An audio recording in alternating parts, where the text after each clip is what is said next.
దేవునికి మహిమ కలుగునుగాక. ప్రియులారా, ప్రభునామన మీ అందరికీ ఉదయకాల సమయంలో వందనాలు తెలియచేస్తూ ఉన్నాను. దేవుని వాక్యమును ధ్యానిందాము. 2వ దినవృత్తాంతముల గ్రంథం 31వ అధ్యాయము 21వ వచనం. తన దేవుని ఆశ్రయించుటకై దేవుని మందిర సేవ విషయమందేమి, ధర్మశాస్త్ర విషయమందేమి, ధర్మమంతటి విషయమందేమి తాము ఆరంభించిన ప్రతి పని అతడు హృదయపూర్వకంగా జరిగించి వర్ధిల్లెను. ప్రియులారా, పరిశుద్ధాత్మ దేవుడు ఉదయకాల సమయంలో దినవృత్తాంతముల గ్రంథము నుండి మనతో మాట్లాడుచున్నారు. ఏమనగా, ఇక్కడ రాజైన హిజ్కియా కనబడుచున్నాడు. ఆయన దేవుని యందు భయభక్తులు కలిగిన వాడు, దేవుని ప్రేమించినవాడు, దేవుని యొక్క ధర్మశాస్త్రము ఏదైతే ఉన్నదో దాని యందు ఆసక్తి కలిగి ఉన్నాడైనా. దేవుని మందిర విషయములో, దేవుని మందిర పని విషయములో ఆయన ఎంతో ఆసక్తి కలిగి, ప్రేమ కలిగి, విధేయత కలిగి ఉన్నాడు కనుక దేవుడు తన యొక్క కృపచేత ఆ రాజును ఆశీర్వదించాడు, వర్ధిల్ల చేశాడు.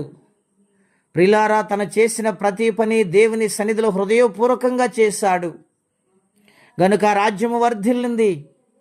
ఆ రాజ్యములో ప్రతి ఒక్కరు కూడా నెమ్మది కలిగి జీవించారు. కారణం ఏమిటంటే, దేవుని విషయములో అతడు యథార్థమైన హృదయము కలిగి చేశాడు గనుక, దేవుని వాక్కులు ఏ విధముగా అలాగా జీవించాడు గనుక, ధర్మశాస్త్రమునకు విధేయుడై నడిచాడు గనుక దేవుడు తన జీవితాన్ని ఆశీర్వదించాడు. రాజుని దేవుడు వర్ధిల్ల చేశాడు. ప్రియులార, మన జీవితంలో కూడా దేవుని మాట యందు ఆసక్తి కలిగి, నిర్లక్ష్యము లేకుండా లోబడి జీవించి ప్రార్థించగలిగితే, విధేయత చూపితే, ప్రేమించగలిగితే, మనల్ని బట్టి మన కుటుంబాలను, మనకు కలిగిన సమస్తమును దేవుడు ఆశీర్వదిస్తానని, వర్ధిల్ల చేస్తానని, ఏ సమస్యలున్నా, ఏ కొరతలు ఉన్నా ఆయన వాటి నుండి విడుదలిస్తానని దేవుడు వాగ్దానము చేస్తూ ఉన్నారు. గనుక దేవుని వాక్యమందు ఆసక్తి కలిగి బ్రతుకు వారిగా ఉండాలని ప్రభుపేట మనవి చేస్తూ ఉన్నాను. చాలామంది నిర్లక్ష్యము చేస్తారండి, వాక్యమును వినరండి, వాక్యము కొరకు సమయాన్ని హెచ్చించారండి. వారు ఎన్నెన్నో కార్యక్రమాలు చేస్తారు, కానీ వాక్యము దగ్గరకు వచ్చేటప్పటికి నిర్లక్ష్యము చూపటం వలన వారి జీవితాల్లో ఫలింపు ఉండదండి. ఈ దినాన దేవుడు ప్రత్యేకంగా ప్రేమతో మనకు హెచ్చరిక చేస్తూ ఉన్నాడు. నువ్వు దేవుని మాట యందు ఆసక్తి కలిగి ఉంటే నేను నిన్ను దీవిస్తానని, ఆనాటి కాలములో రాజును దీవించినట్లుగా మిమ్మల్ని దీవిస్తానని దేవుడు మాట్లాడుతున్నారు. గనుక వాక్యమందు ఆసక్తి కలిగి హృదయపూర్వకంగా దేవుని మాటకు లోబడి జీవించే వారిగా ఉందాము.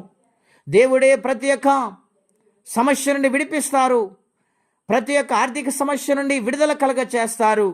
ఎటువంటి కొరతైనా ఆయన తీరుస్తారు. గనుక దేవుని మాటకు లోబడి జీవిందాం. అట్టి కృపా తీర్మానం పరిశుద్ధాత్మ దేవుడు మనకు దయచేయునుగాక. ప్రార్థన. పరిశుద్ధుడైన మా తండ్రి, ఘనమైన మీ నామం కొరకై స్తోత్రములు. నాయన, నాటి కాలములు హిజ్కియా రాజు నాయన నీ మాట యందు ఆసక్తి కలిగి ఉన్నాడు. నాయన మీ పరిసర యందు ఆసక్తి కలిగి ఉన్నాడు, మీ మందిరం యందు ఆసక్తి కలిగి ఉన్నాడు గనుక ఆయన జీవితాన్ని మీరు వర్ధిల్ల చేశారు. అలాగనే నీ దినాన్ని ప్రభా నాయన నీకు లోబడి జీవిస్తే, మీ వాక్యం ఎలాగుందలో బ్రతికితే మీరు వర్ధిల్ల చేస్తాను వాగ్దానము చేస్తున్నారు. ఆ విధముగా లోబడి జీవించు భాగ్యం అందరికీ మీరు దయచేయండి ప్రభువా. ఎవరు సమస్యలు, ఇబ్బందులు, కష్టాలలో ఉన్నారు వారికి నీ సహాయమును పంపించమని, ఈ దినము దీవెనకరంగా మార్చమని యేసుక్రీస్తు వారి పుణ్యనామమున ప్రార్థించి స్తుతించి వేడుచున్నాము తండ్రి. ఆమేన్. దేవుడు మనలందరి నిండారుగా దీవించునుగాక. ఆమేన్.